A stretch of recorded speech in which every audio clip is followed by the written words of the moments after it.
So hey hello everyone, welcome back to my channel. আমি Tony. কেমন আছো তোমরা সবাই? তো ভাবছি আজকে আমি একটু স্কিন কেয়ার করব। তো চলো, আমি বাড়িতে স্কিন কেয়ারের জন্য কি কি ইউজ করি সেটা তোমরা এই ভিডিওর মাধ্যমে দেখতে পাবে। টানটানা।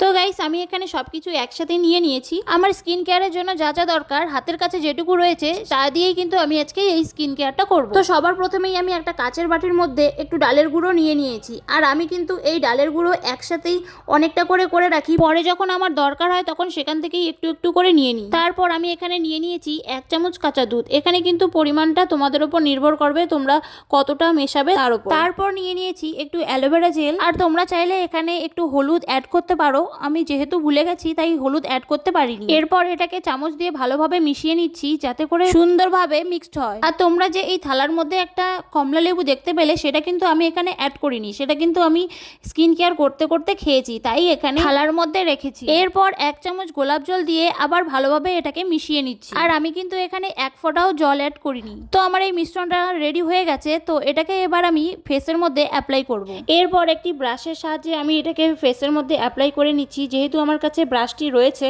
তাই ব্রাশ দিয়েই করছি, না থাকলে তো হাত দিয়েই করতে হতো। তোমাদের কাছে যদি ব্রাশ না থাকে তোমরা হাত দিয়েও অ্যাপ্লাই করে নিতে পারো। আর আজকে কিন্তু এই ব্যাটারটা শুধু আমি মুখের মধ্যেই লাগিয়েছি, গলাতে কিন্তু লাগাই। একটু ঠান্ডা ঠান্ডা লাগছে। এটা গলাতে লাগালে ওয়াশ করার সময় জামা কাপড় সব ভিজে যাবে। তোমরা চাইলে গলার মধ্যেও অ্যাপ্লাই করতে পারো। তো আমার এখানে পুরো ফেসে অ্যাপ্লাই করা হয়ে গেছে। এরপর এটাকে শুকানোর জন্য অপেক্ষা করব। তো আমার কিন্তু এটা শুকাতে 15 মিনিট মতন সময় লেগেছে। তোমরা চাইলে আরো বেশিক্ষণ ফেসের মধ্যে রাখতে পারো, যার যতক্ষণ সময় লাগে।